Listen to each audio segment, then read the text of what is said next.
Estamos en vivo.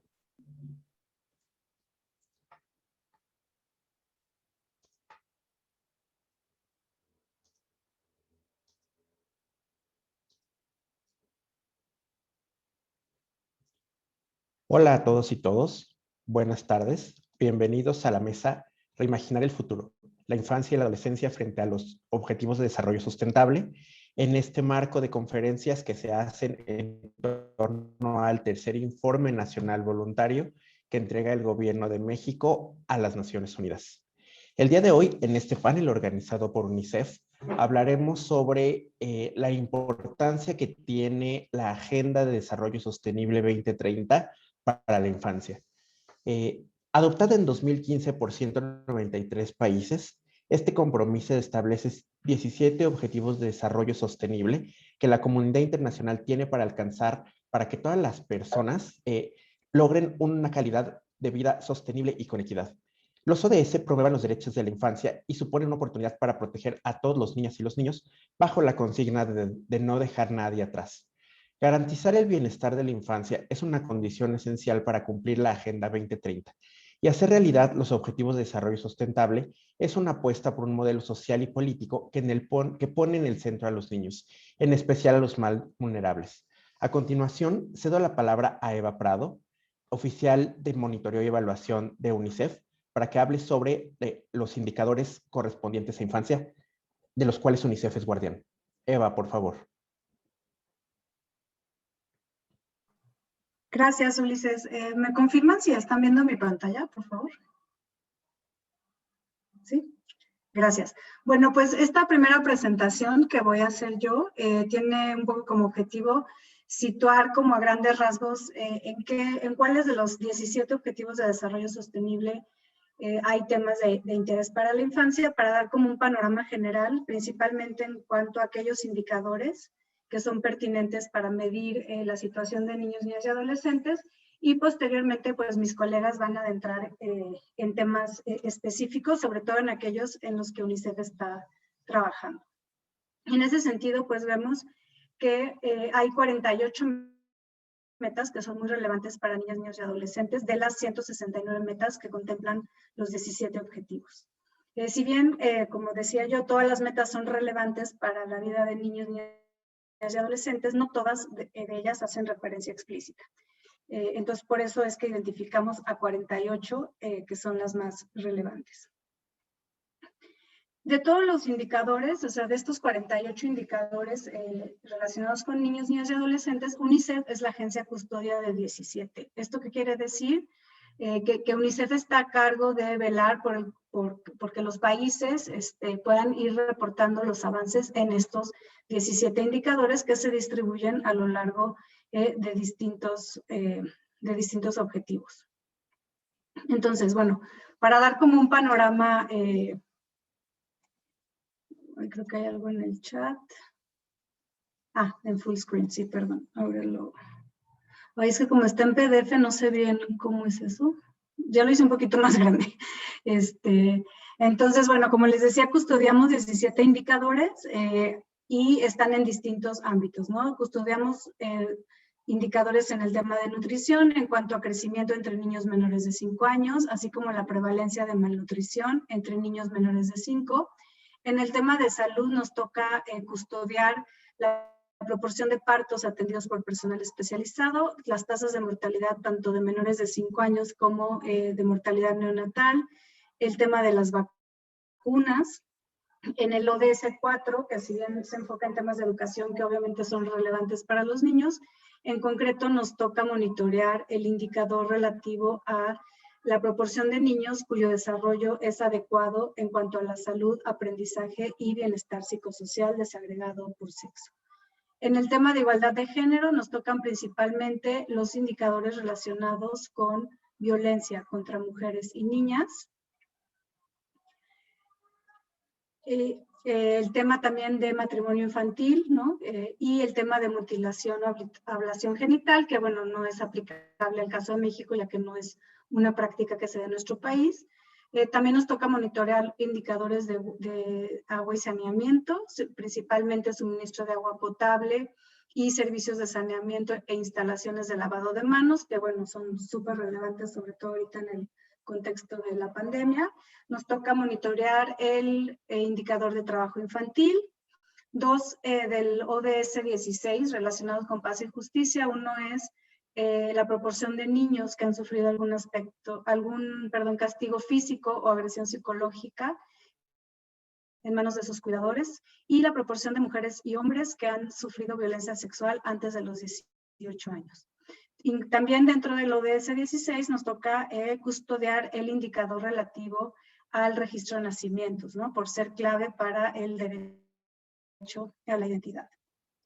Si damos un panorama pues así muy amplio, ¿no? De cómo está la situación de medición de todos estos indicadores de infancia a nivel global, pues vemos que un diagnóstico que hizo UNICEF en 2020 refleja principalmente vacíos en el área de educación y protección, que serían todo lo que está como en colores gris y gris clarito, es donde no hay datos, o bien estos son insuficientes. En color naranja vemos donde se necesita acelerar el avance de ciertos indicadores. Los azules más oscuros son los que están como que van en buen camino, y el azul clarito es que donde ya se cumplió la meta. Entonces, si vemos el recuadro rojo que marca la región de Latinoamérica y el Caribe, pues vemos que la situación es parecida al resto de las regiones del mundo. Entonces, pues prevalece una falta de datos.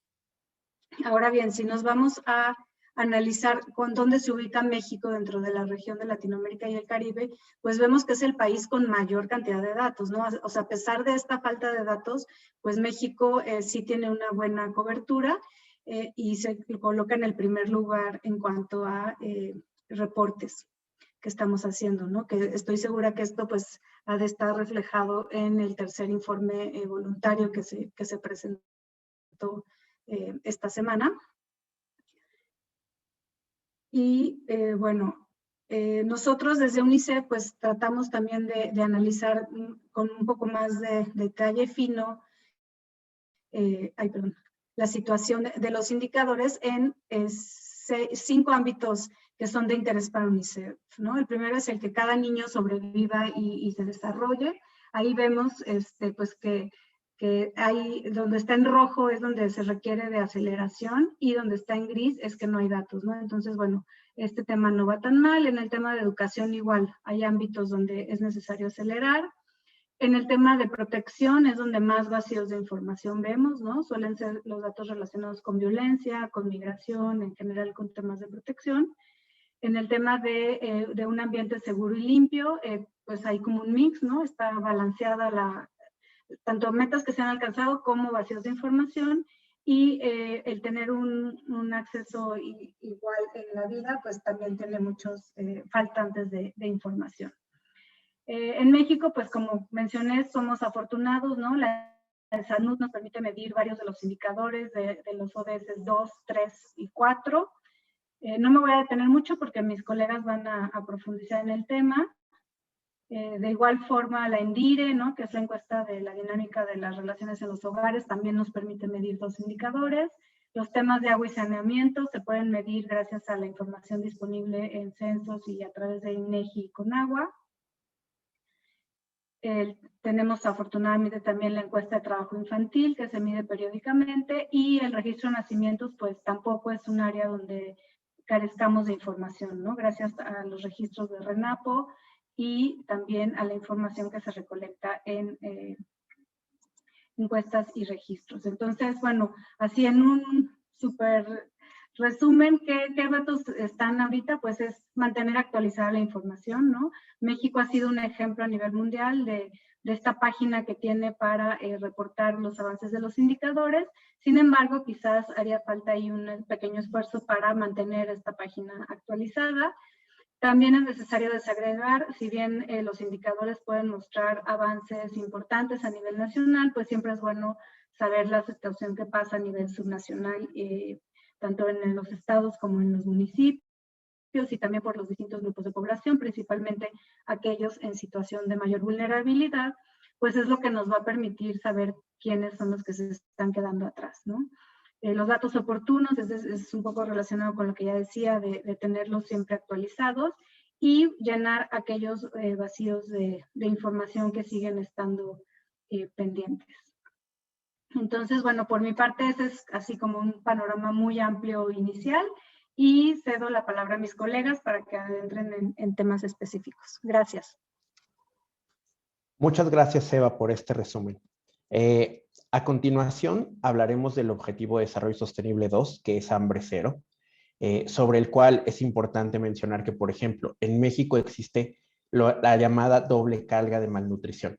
Por un lado, si bien tenemos la parte en donde niñas, niños y adolescentes no necesariamente cuentan con los suficientes nutrientes para asegurar su desarrollo, también está la parte del sobrepeso y la obesidad.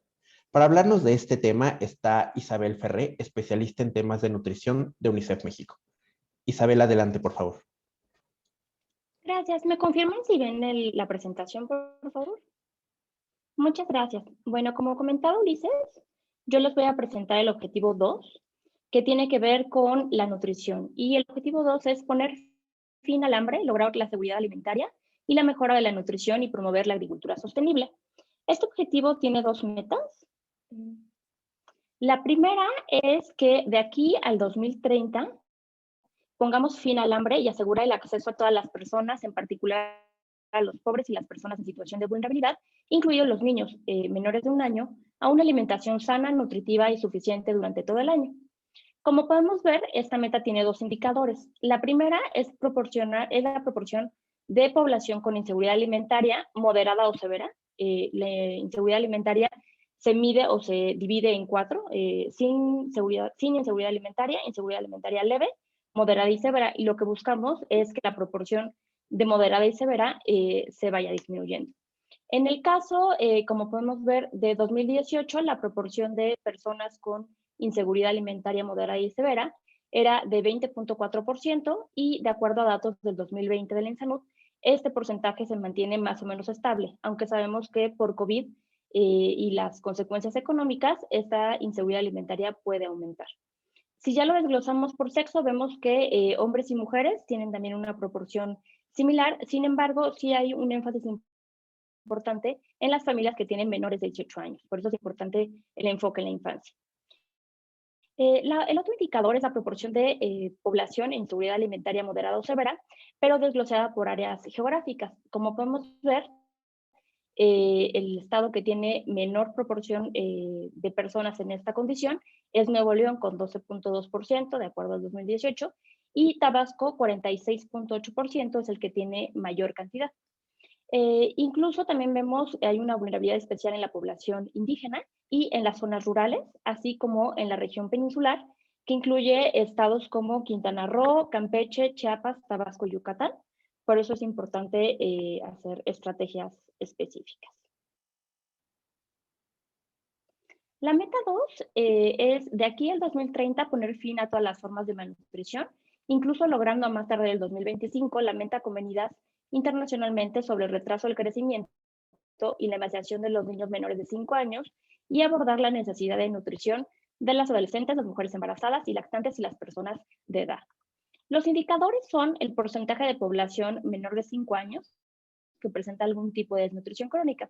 La desnutrición crónica se refiere a cuando hay una alimentación sobre todo carente o insuficiente de micronutrientes y los niños quedan con una estatura menor a la que se esperaría. Vemos que en 2018 la proporción era de 14.2% y ahora en el INSANUD 2020 mostramos que hay un 13.9%. Es decir, la prevalencia de desnutrición crónica, aunque en la última década ha bajado, ya la disminución es muy pequeña. Entonces es un reto que tenemos.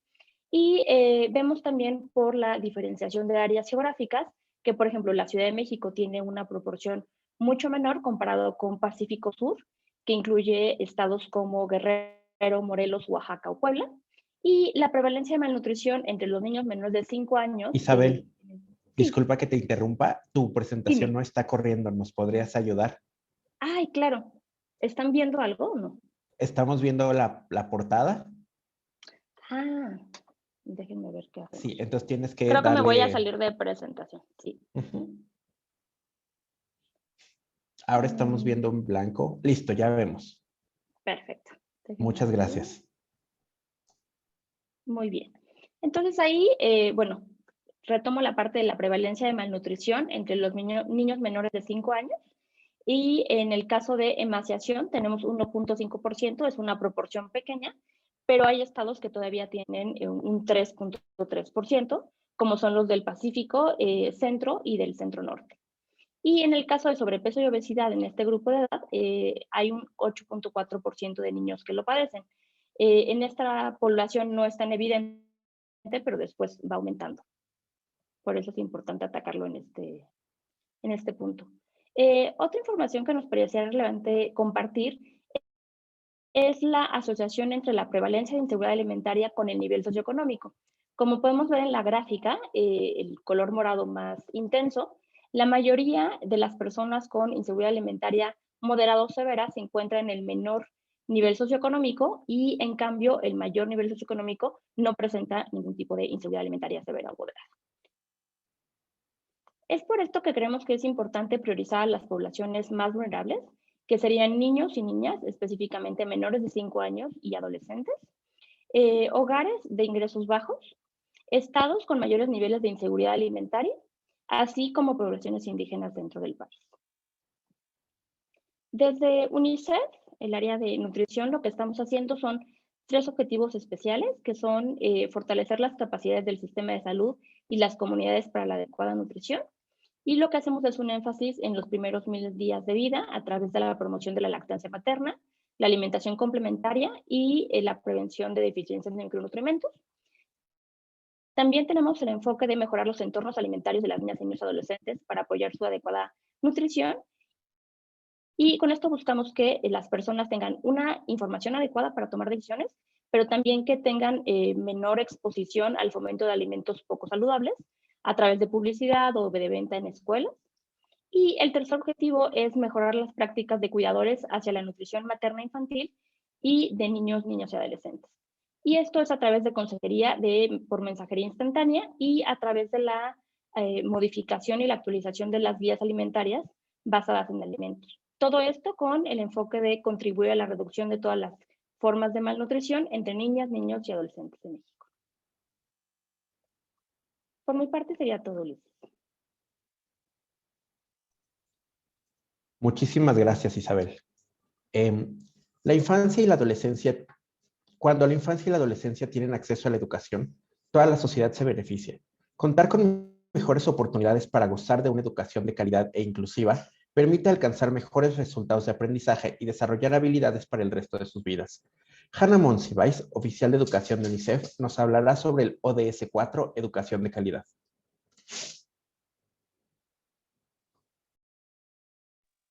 Muchas gracias, Ulises. Buenas tardes a todas y todos. Denme un segundo para poner mi presentación. ¿La pueden ver bien? Perfecto. Pues yo les voy a hablar sobre el ODS 4, el cual tiene que ver con garantizar una educación inclusiva, equitativa y de calidad y promover oportunidades de aprendizaje durante toda la vida para todos. Específicamente en UNICEF custodiamos la meta que tiene que ver con primera infancia. Se espera que en 2030 podamos ayudar al gobierno a asegurar que todas las niñas y todos los niños tengan acceso a servicios de atención y desarrollo en la primera infancia y educación preescolar de calidad, al fin de estar preparados para la enseñanza primaria. Y les quería compartir algunos retos y prioridades sobre este tema. Sobre todo en la cobertura de educación inicial es donde más retos tenemos. La educación inicial es la que se le brinda a niños menores de 3 años. En México actualmente solo 10.43% de las niñas y niños en esta edad en realidad tienen acceso a servicios de educación inicial. Sin embargo, México va bastante bien en temas de salud. Por ejemplo, las niñas y niños de esta edad asisten en promedio casi 5 veces y media a consultas del programa Niño Sano, donde 96.54% fueron pesados y medidos. Entonces, digamos, los servicios de salud que brinda nuestro gobierno a esta población son buenos, en donde tenemos que mejorar en temas educativos. Y una cifra que refleja esto es que aproximadamente 20% de los niños de esta edad no tienen un desarrollo adecuado para su edad. En cuanto a la cobertura de la educación preescolar, 71.4% de las niñas y niños de 3 a 6 años asisten a preescolar y, sin embargo, igual que en otros niveles educativos, los logros de aprendizaje en preescolar no son tan buenos. 74.1 de los alumnos de tercero de preescolar tienen niveles bajos de aprendizaje en matemáticas y casi 50% también alcanzan niveles bajos en lenguaje y comunicación. Algunas acciones que UNICEF está haciendo al respecto en educación inicial, hemos colaborado para hacer un estudio de brecha y costeo de la educación inicial con fines de abogacía para los 3 niveles de gobierno. También hemos desarrollado estándares de calidad para la educación inicial. Hemos apoyado con la expansión de la cobertura de algunos programas con modalidades alternas, como el programa de visitas a los hogares y los centros comunitarios de atención a primera infancia. Y también hemos participado en formación docente con diplomados y licenciaturas en educación inicial. En cuanto a educación preescolar, hemos trabajado en el fortalecimiento de la calidad a través del acompañamiento de docentes en educación socioemocional y campañas de comunicación para el desarrollo o para incentivar la demanda de las familias por la educación preescolar. Sabemos que también el acceso o la inscripción a los servicios de educación inicial y preescolar en nuestro país tiene una barrera cultural que también por eso UNICEF trabaja en este tipo de campañas. Ahora, aunque no custodiamos otras metas, bueno, el tema de garantizar la educación es un tema clave para nuestra agencia de Naciones Unidas y aquí les quería compartir algunos datos sobre dos tipos de forma de medir si estamos llegando a los objetivos o no. Uno tiene que ver con acceso y el otro tiene que ver con calidad. Ahora, esta slide que estoy compartiendo es la que tiene que ver con acceso. Lo que quiero que vean con esta gráfica es que el acceso en ciertos niveles es donde es un reto ahora para México. En primaria tenemos en realidad una cobertura prácticamente universal, entonces podemos decir que hemos cumplido con esa meta. Sin embargo, en preescolar, como ya mencionaba, estamos en 70%, dado que preescolar es un nivel obligatorio, deberíamos, ¿no? Acelerarlo para llegar al 100% y lo mismo en secundaria. De acuerdo a los ODS, de acuerdo a nuestra ley, en realidad en todos los niveles educativos que aquí presento, de preescolar hasta media superior, que son niveles obligatorios de acuerdo a nuestra ley, pues debemos también acelerar el acceso. A pesar de los avances, a pesar de que sí, en términos de acceso, podríamos decir que no estamos tan mal, de todas maneras hay más de 4 millones de niñas y niños fuera de la escuela y de acuerdo a un estudio que hicimos ya hace algunos años, 600,000 se encuentran en riesgo de dejarla. ¿Esto qué significa? Significa que 1 de cada 10 niños están fuera de la escuela y como ya les decía, se concentran más en las edades de 3 a 5 años y de 12 a 17. Estas brechas, como muchos ya seguramente se repetirá en las presentaciones, pero afecta particularmente a ciertas poblaciones en situación de vulnerabilidad, particularmente las niñas y los niños que están fuera de la escuela, digamos, caben en alguno de estos grupos, o tienen alguna discapacidad, o residen en ámbitos rurales, o son población de origen indígena, o son niñas y niños que trabajan, o son las niñas y niños que habitan en hogares de menor ingreso. Entonces, estas poblaciones en particular tenemos que darles prioridad para poder ¿no? buscar cumplir con el objetivo. Ahora, como decía, en acceso, aunque sí viste el reto, en realidad no es el reto más grande. Creo que el reto más grande para México tiene que ver con calidad. México enfrenta una crisis de aprendizaje, como muchos países, pero en México llevamos 12 años sin que avance los resultados respecto a logros de aprendizaje. 12 años en los que nuestros resultados son más o menos los mismos de acuerdo a la prueba PISA, que es una prueba estandarizada internacional que lo que nos permite es compararnos con otros países. En la gráfica de la derecha les pongo un comparativo de dónde está México. Con respecto a los países que aquí pongo solo son los latinoamericanos. Entonces, con respecto a México, con respecto a Latinoamérica, México está más o menos en la media, pero todos los países latinoamericanos estamos por debajo del promedio global, entonces hay mucho trabajo que hacer. Para darles otro ejemplo de cómo la calidad de la educación no es buena, de acuerdo a nuestra propia prueba de logros de aprendizaje nacional, la última que se realizó fue en 2018, 8 de cada 10 estudiantes de sexto de primaria no alcanzan logros suficientes en lenguaje y comunicación.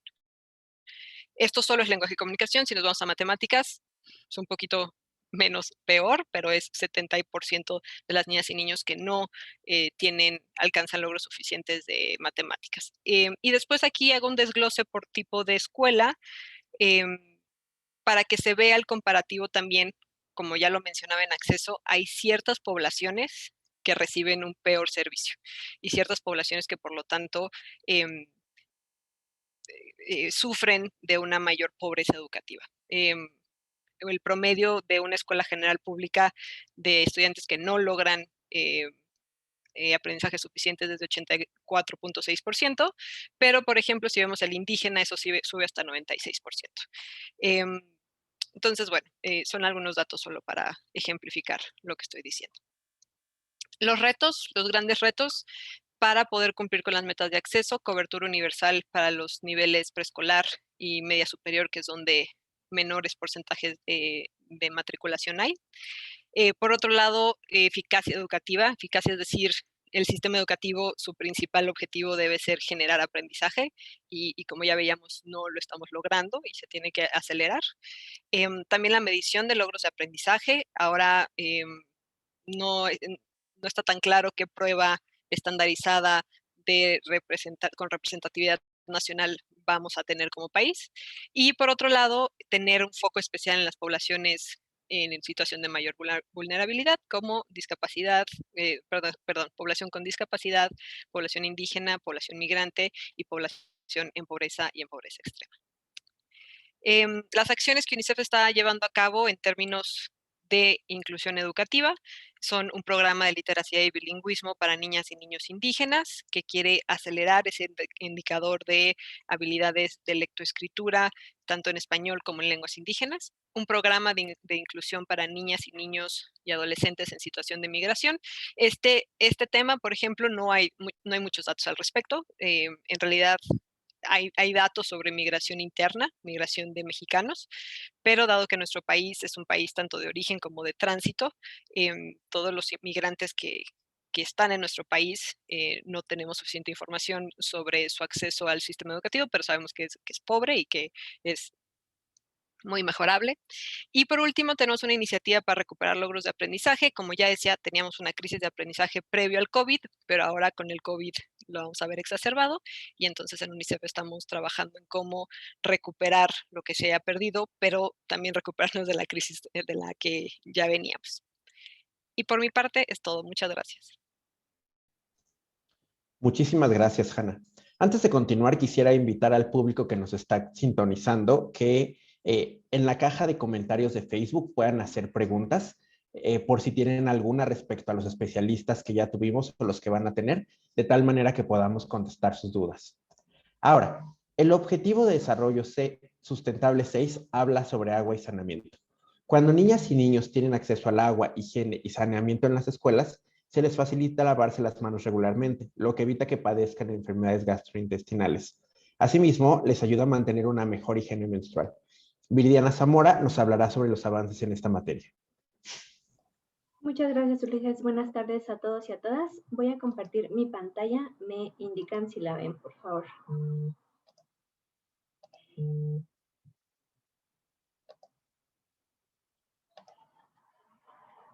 Ahí está en modo completo. Me indican también si la ven.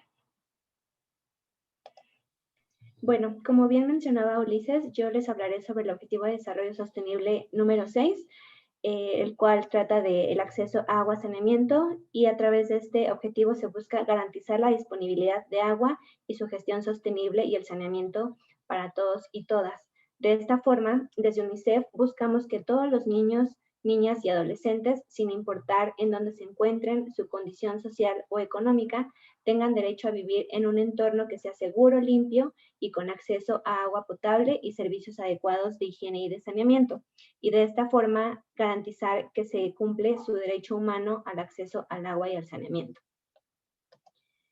Este Objetivo de Desarrollo Sostenible cuenta con 8 metas, de las cuales en UNICEF nos enfocamos específicamente en dos, como ya mencionaba también Eva al inicio.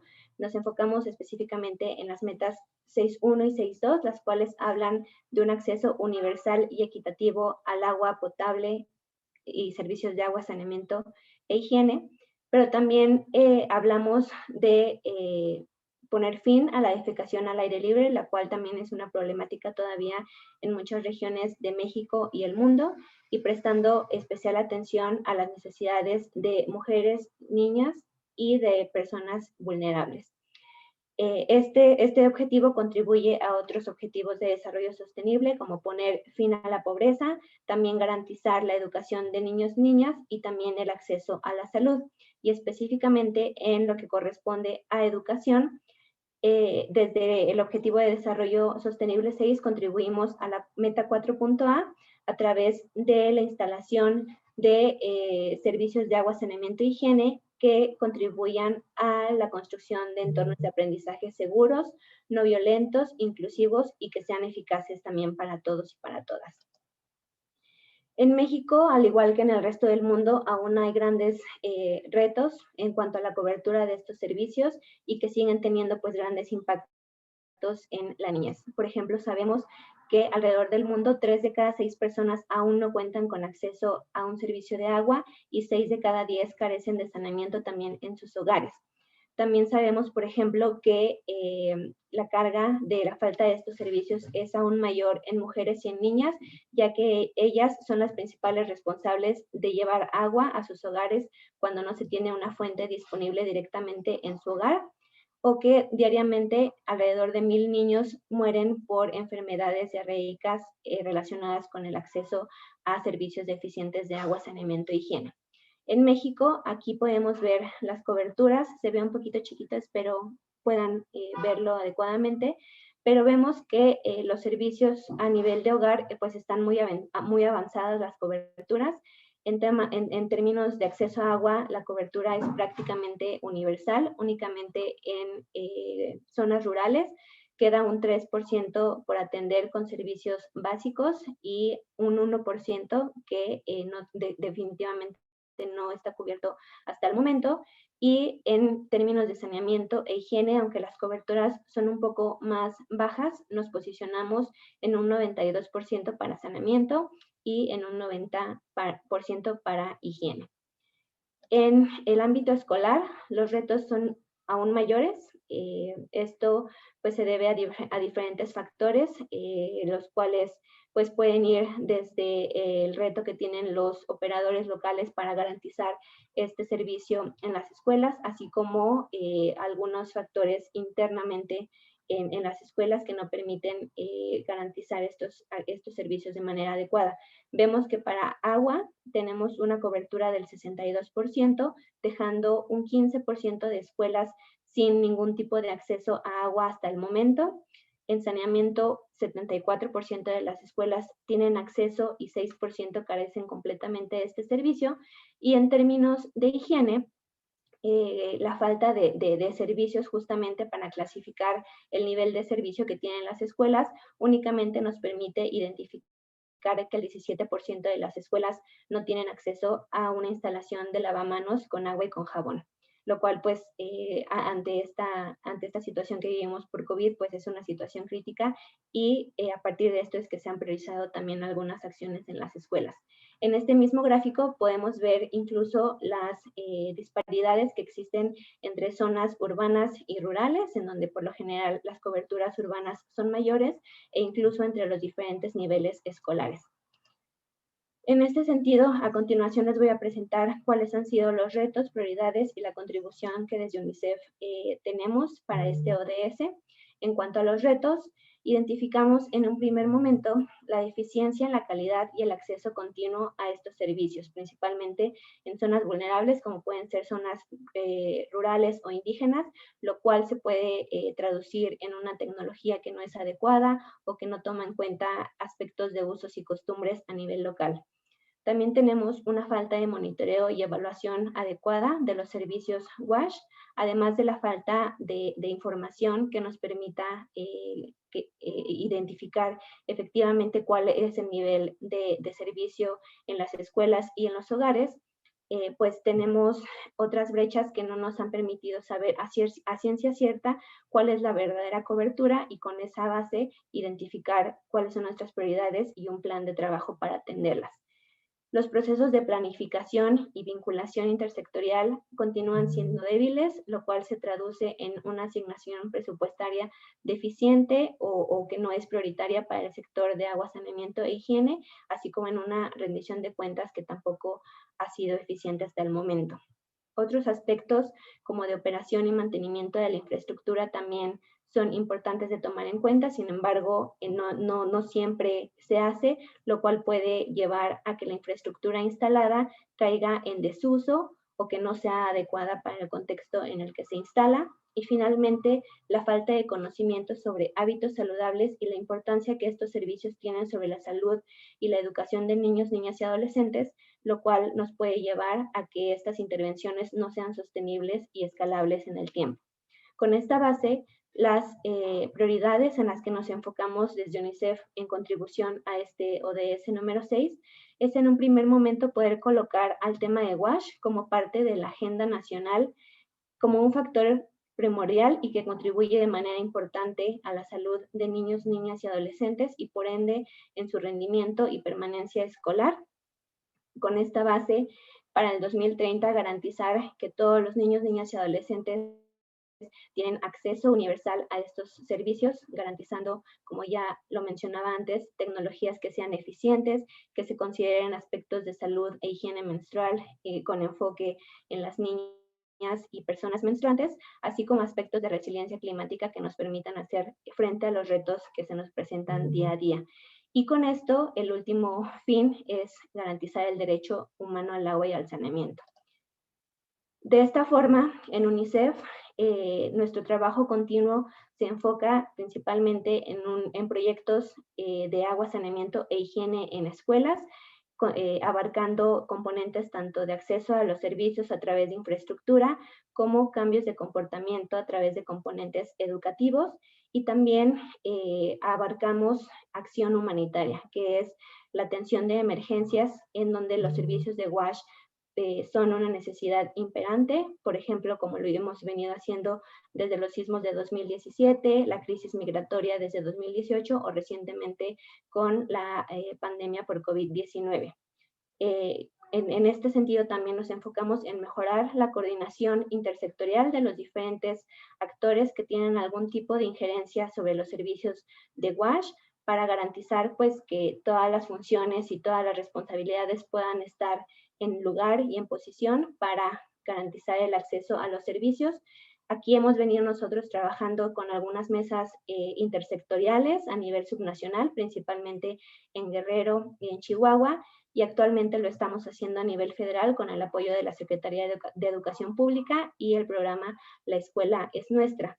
Y finalmente tenemos miras de avanzar hacia nuevas direcciones contemplando la resiliencia climática, como ya lo mencionaba, con estos retos que nos aquejan hoy en día, con un marco para la reducción de riesgos y desastres y también considerando el rol fundamental que puede tener el sector privado para mejorar la calidad de los servicios a los que tenemos acceso hoy en día.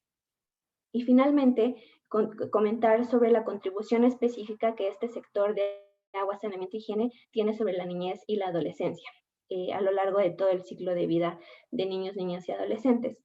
En un primer momento, durante el embarazo, parto y los primeros meses de vida, WASH tiene una importante contribución en la reducción de enfermedades, la muerte materna, las muertes neonatales y un aumento en la dignidad por un mejor acceso a estos servicios que permiten llevar a cabo prácticas de higiene y de cuidado pues mejores y más eficientes.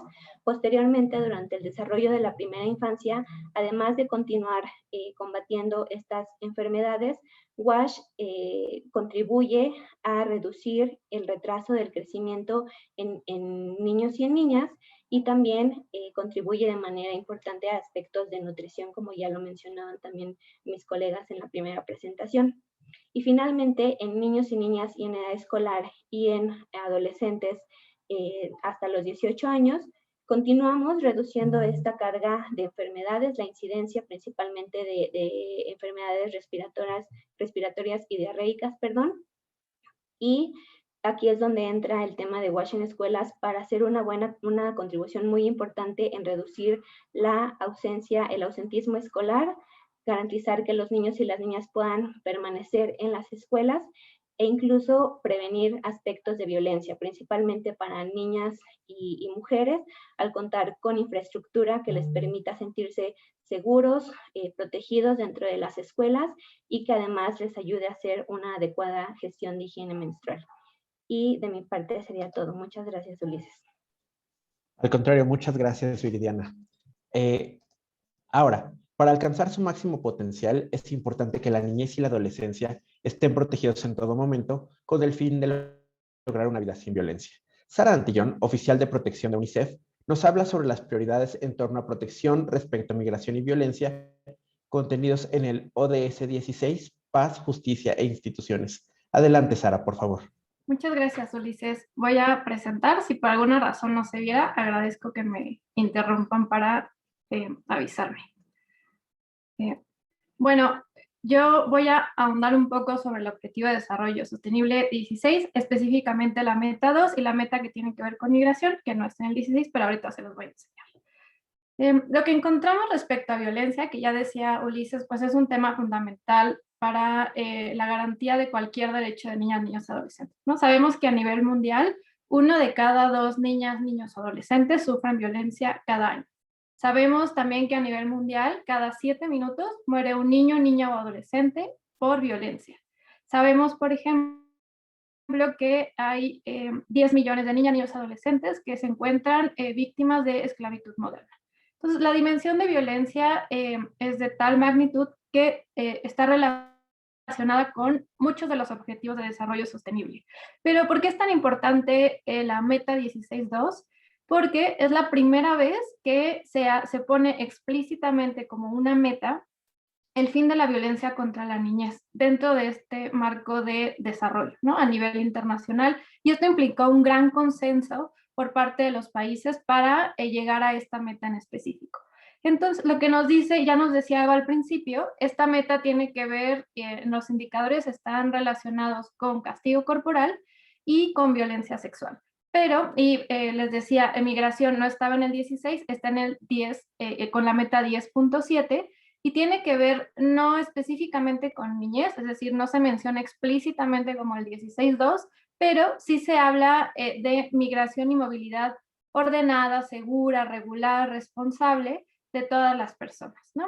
Y esto, la protección de las niñas, niños y adolescentes tiene que ver con prácticamente todos los objetivos de desarrollo sostenible. Entonces pensemos, claro, la violencia contra las niñas y los niños puede tener múltiples expresiones, puede presentarse en distintas formas y en distintos contextos. Entonces, no puedes tener una educación de calidad si en tu entorno educativo hay violencia. No puedes tener igualdad de género si las niñas y las adolescentes sufren violencia por su género, si tienen matrimonio infantil temprano, si tienen embarazo infantil que les causa muertes, si son objeto de explotación. No podemos tener una niñez y adolescencia libre de violencia si tenemos trabajo infantil. Sí existen y se ahondan las desigualdades entre niñas, niños, adolescentes y entre niñas, niños, adolescentes y personas adultas. Y si no creamos entornos que sean protectores, que sean cuidados.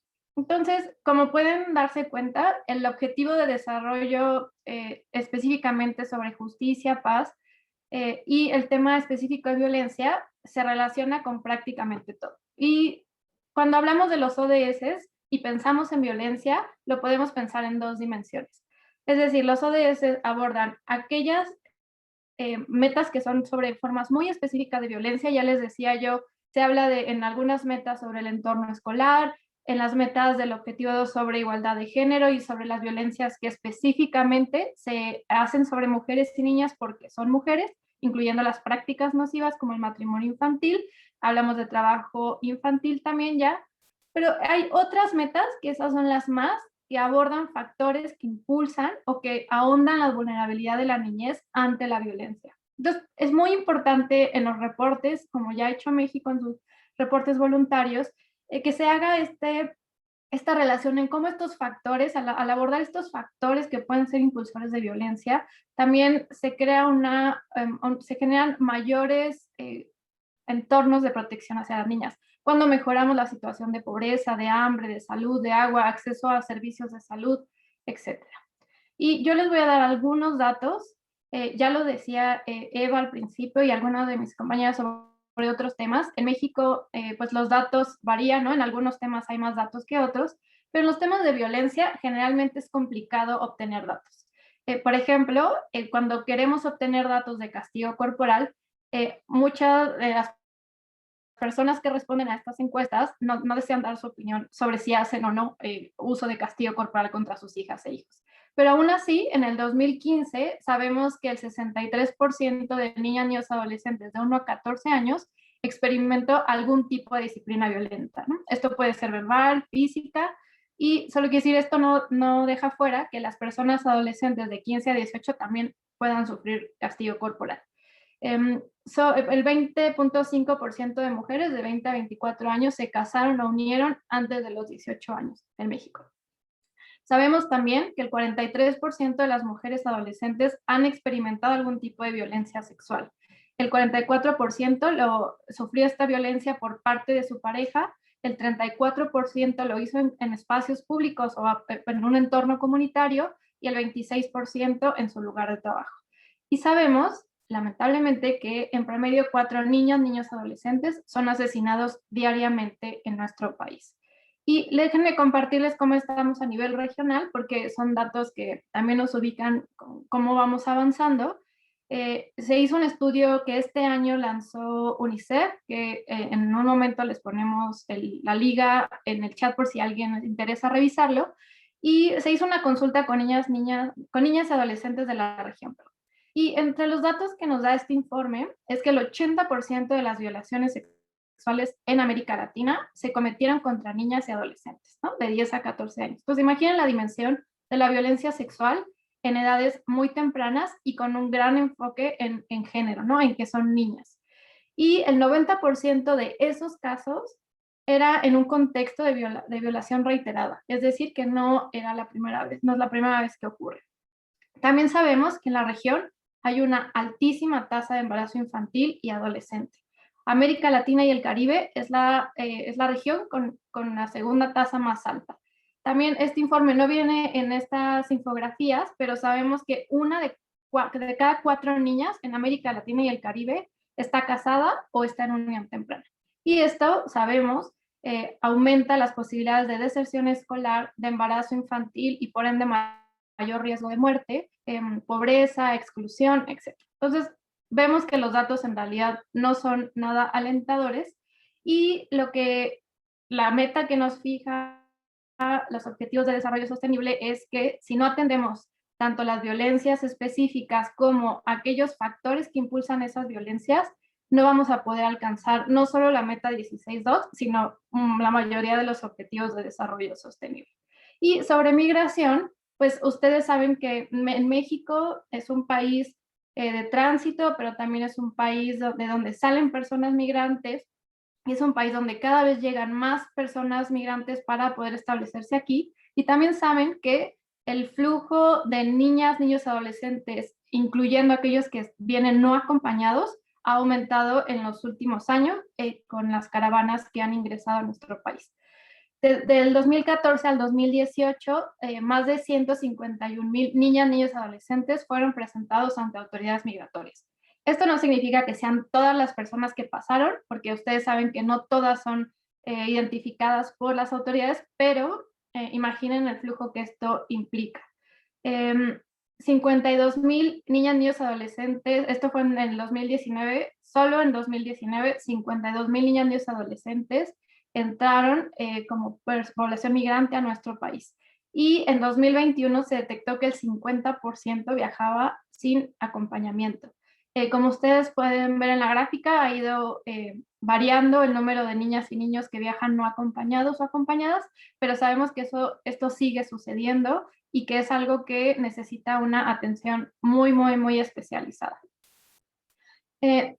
Sobre los avances y retos, pues así como es de complejo el tema de violencia, así es de complejo hablar de los avances y de los retos, ¿no? Sabemos que en México, y es algo que ya se ha reportado en los informes, México tiene un marco jurídico que se ha ido fortaleciendo. Tenemos una ley de derechos de niños y adolescentes, la ley de migración, que se ha modificado recientemente. La ley de derechos de niños y adolescentes aborda los temas de violencia, aquellas violencias específicas, aborda y establece un sistema de protección especial que tiene un gran componente en las Procuradurías de Protección de Niñas, Niños y Adolescentes, y habla explícitamente de la no detención de niñas, niños y adolescentes por su situación migratoria.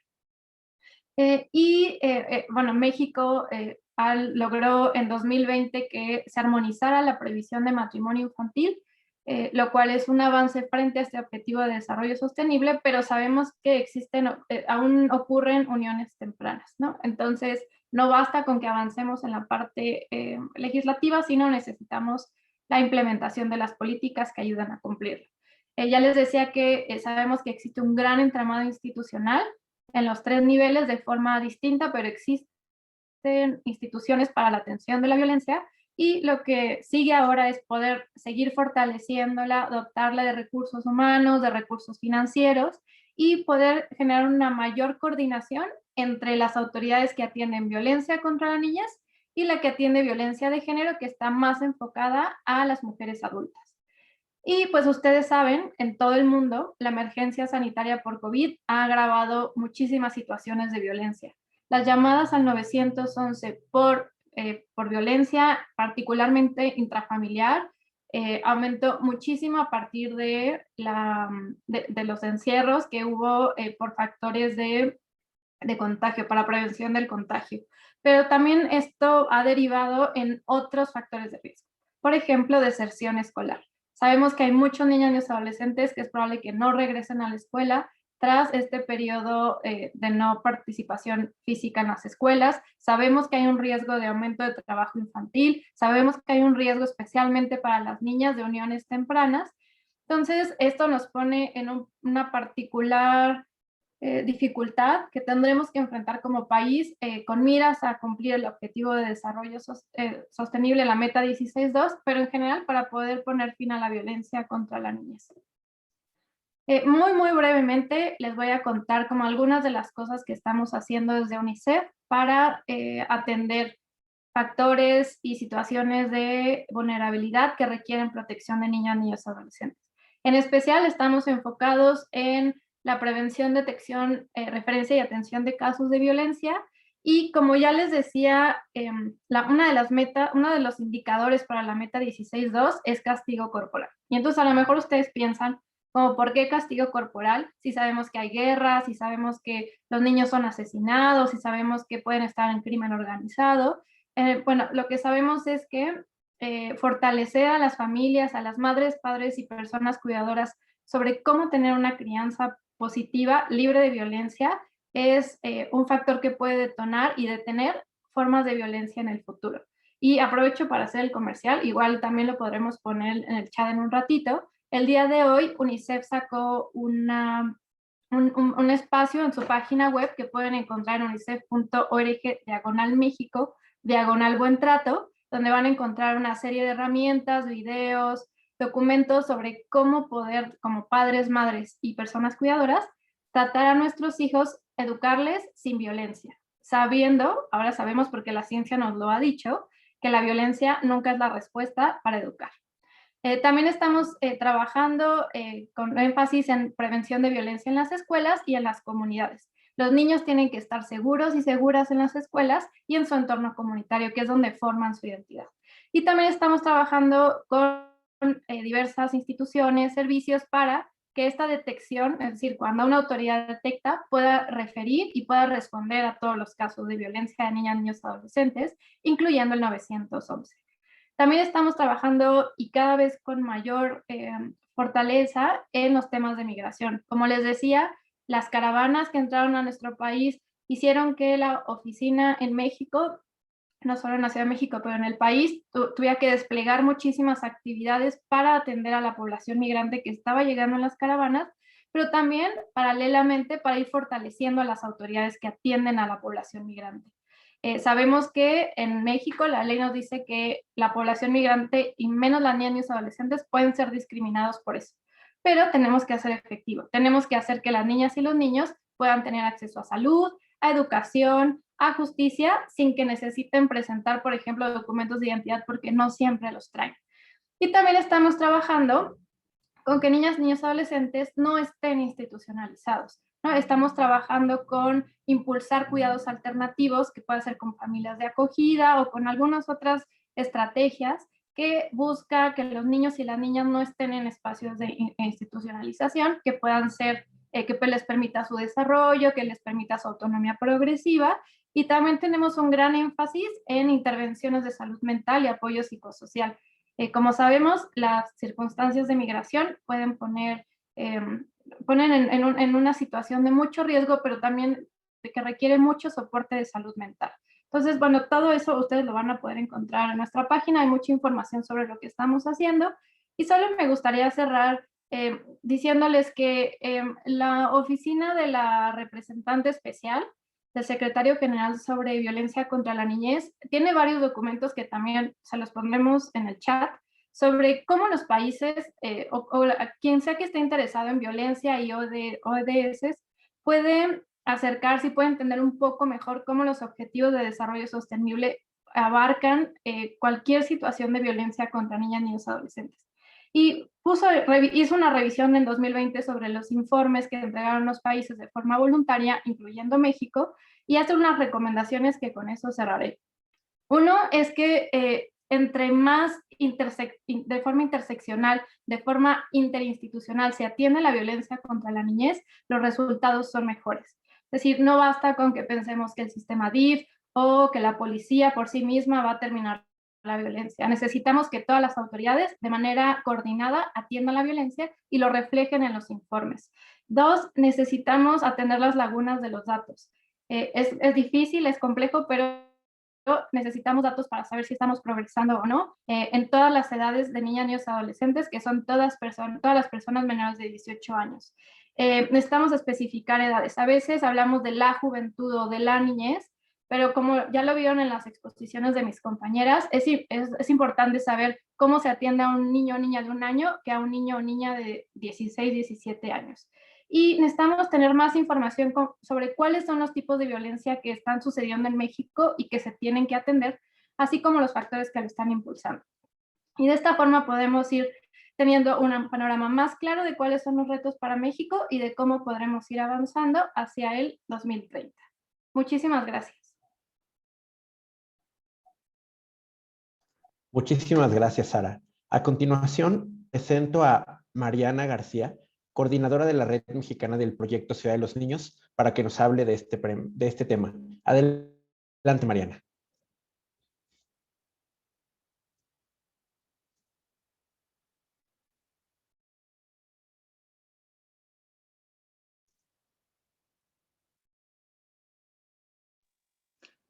Ya, muchas gracias. ¿La pueden ver?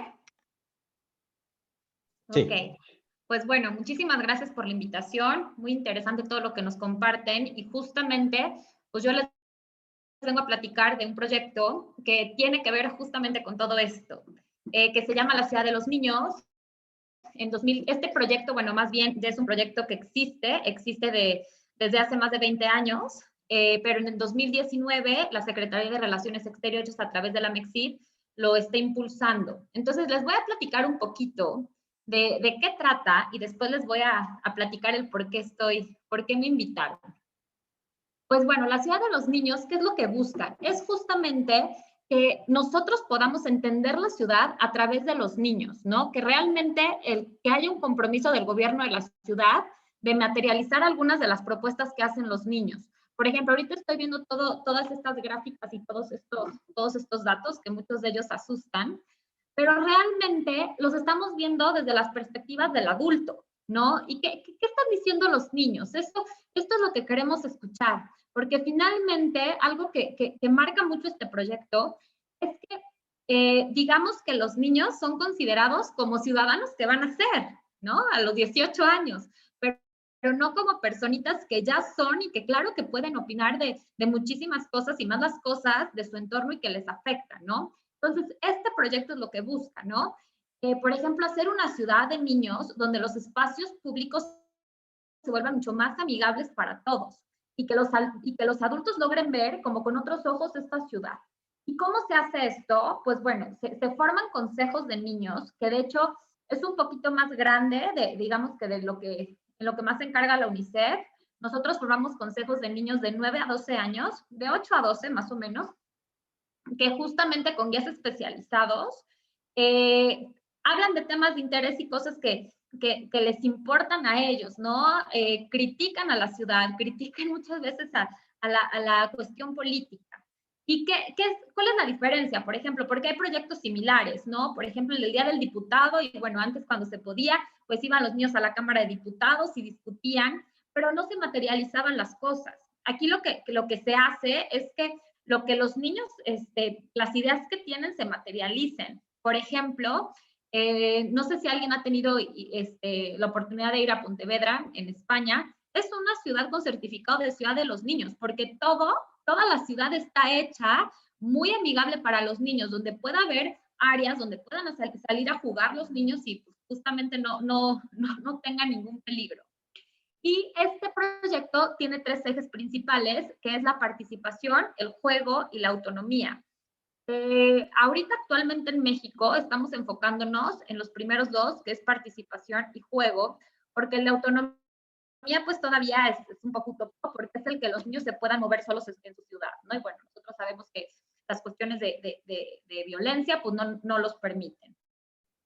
¿Quién creó este proyecto de Ciudad de los Niños?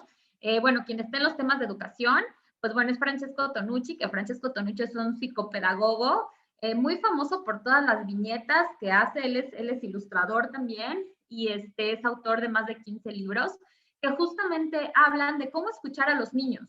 Y en la diapositiva anterior, cuando decía guías especializados, nosotros cuidamos muchísimo que realmente sean personas muy sensibles y que logren sacarlo lo más genuino de los niños, porque si bien ya los niños también están como maleados por nosotros los adultos, y muchas veces nos dicen lo que queremos escuchar, y no queremos eso, queremos realmente que los niños opinen. Justamente el ahora canciller Marcelo Ebrard, cuando era jefe de gobierno, desde ese entonces le empezó a interesar mucho el proyecto y lo impulsó en la Ciudad de México.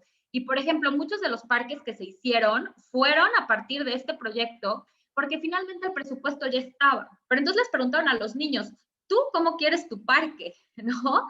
En vez de yo adulto decidir cómo quieres el lugar donde tú vas a jugar, mejor tú di cómo lo quieres.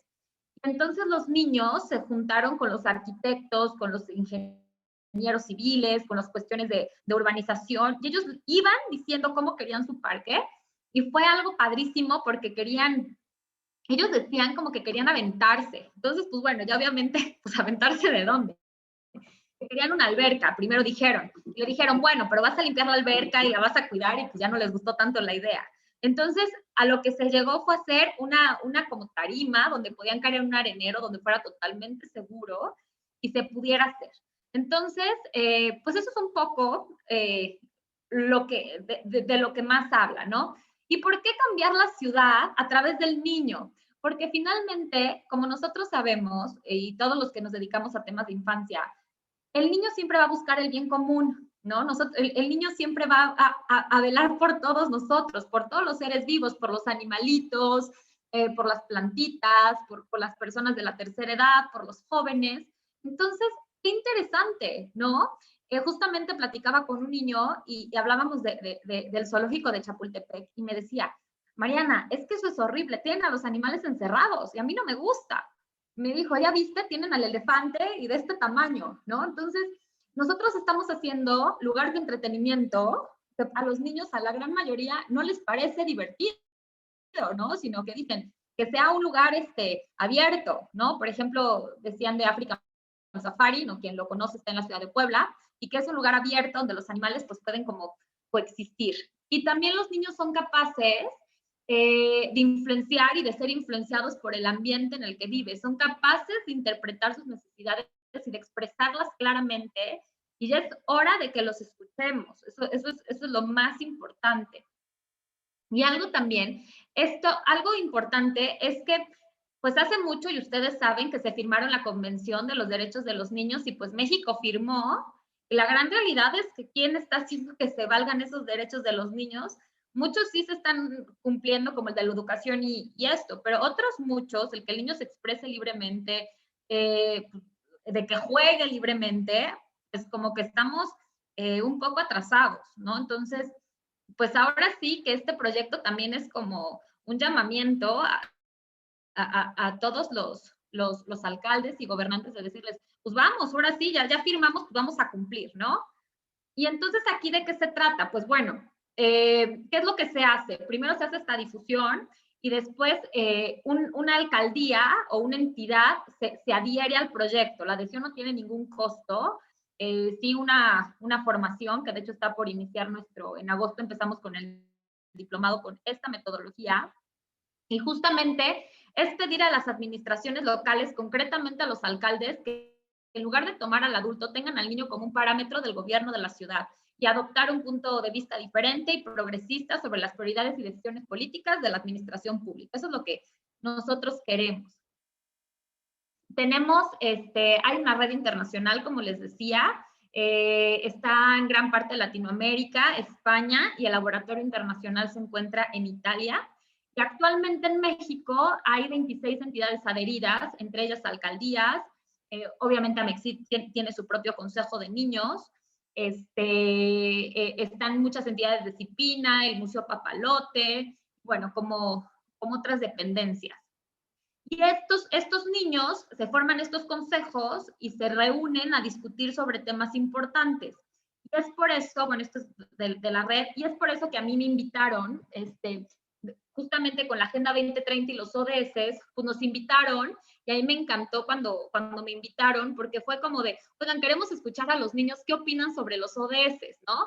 Bueno, evidentemente, aquí les tengo como las cosas más interesantes que dijeron los niños de los diferentes 26 consejos. Ahora sí que intenté hacer algo súper chiquito y súper breve, pero quiero que vean las cosas tan interesantes que nos dicen desde su perspectiva, ¿no? Evidentemente, les explicamos qué eran los ODS y cómo podían interferir.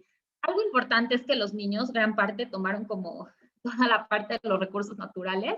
Y vean, les voy a leer algunos, les marqué como con negritas, lo que a mí me resultó como más interesante.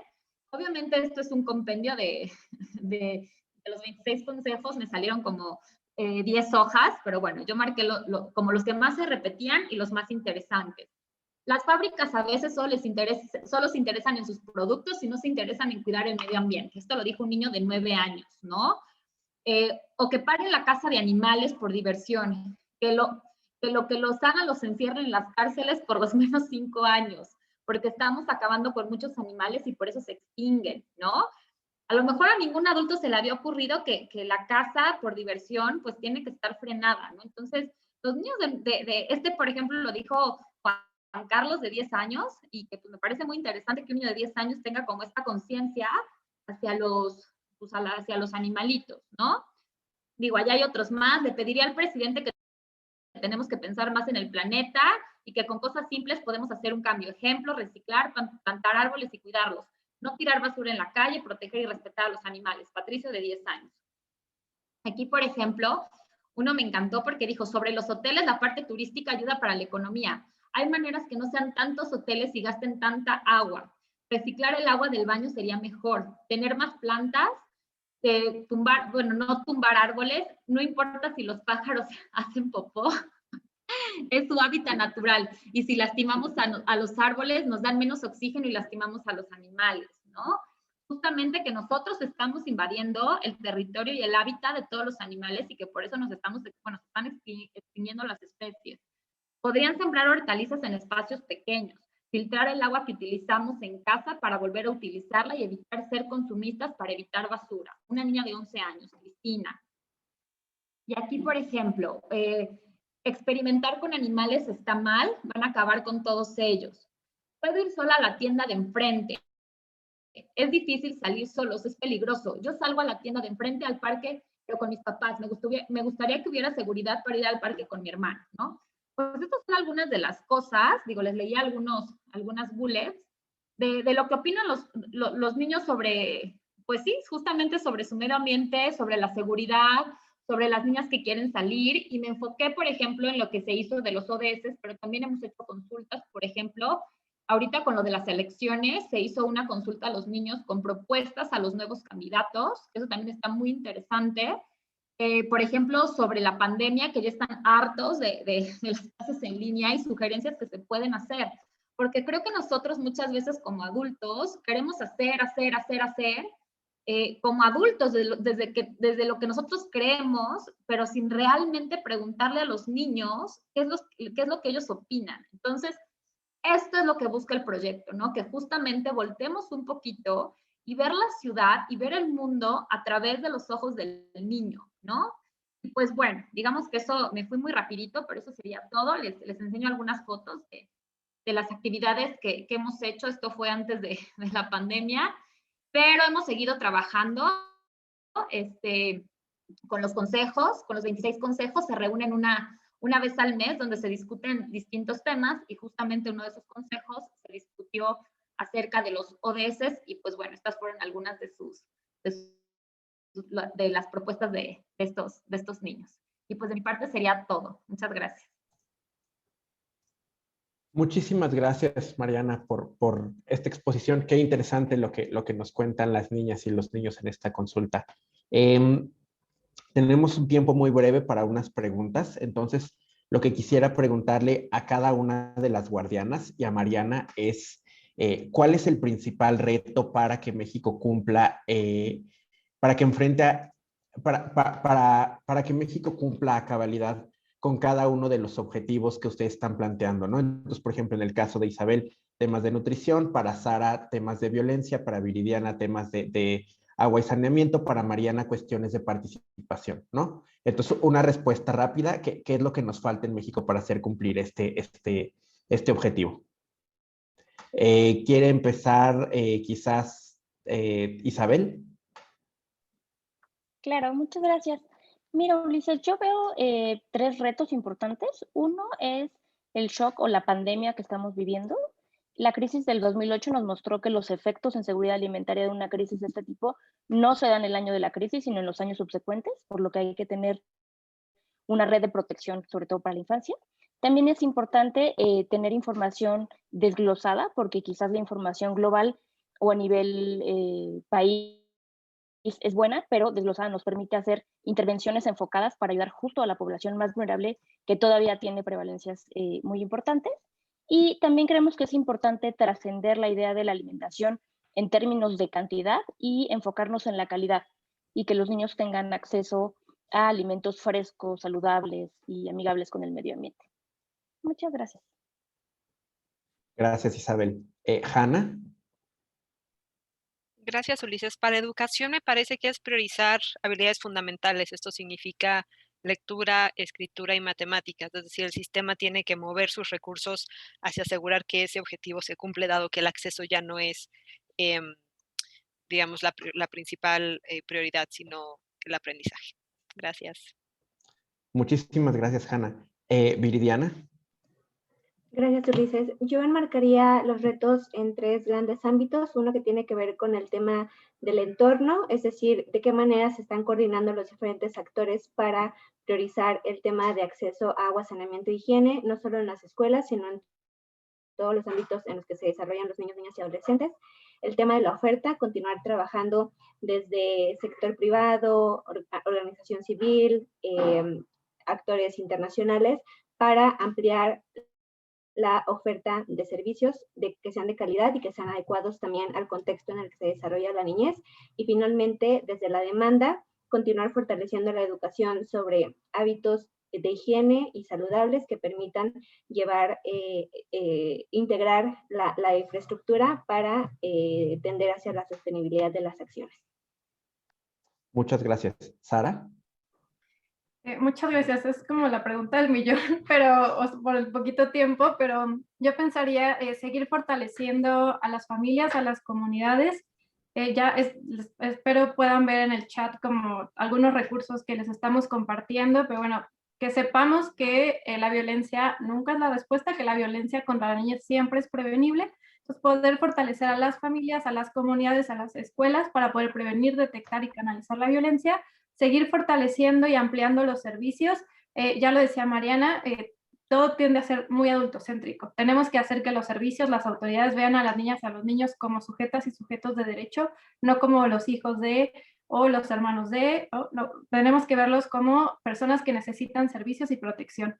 Y finalmente, escucharles, ¿no? Tener más espacios donde puedan incidir a partir de lo que quieren, de lo que sienten y de lo que necesiten en políticas públicas y en la familia, en la comunidad. Entonces, creo que en términos generales, creo que serían como las prioridades que tendríamos que enfocar. Gracias. Muchísimas gracias, Sara. ¿Y Mariana? Pues sí, igual con Sara como la pregunta del millón, pero yo lo voy a contestar en algo muy fácil. Tener disposición del adulto de escuchar a los niños, ¿no? Y dejar de creer que nosotros como adultos tenemos todas las respuestas y realmente empezar a darles el derecho que ya tienen los niños, que no son seres que van a ser, sino que ya son. Y por tal, ya tienen derecho a opinar. Entonces, eso sería la disposición del adulto de escuchar a los niños. Muchísimas gracias, Mariana. Pues muchísimas gracias a todas las personas que estuvieron aquí presentes. Muchas gracias nuevamente, Eva, Isabel, Hanna, Viridiana, Sara y Mariana, y a todas las personas que nos sintonizaron, así como a nuestros anfitriones del Gobierno de México para hacer cumplir la Agenda 2030. Un saludo a todos y buenas tardes.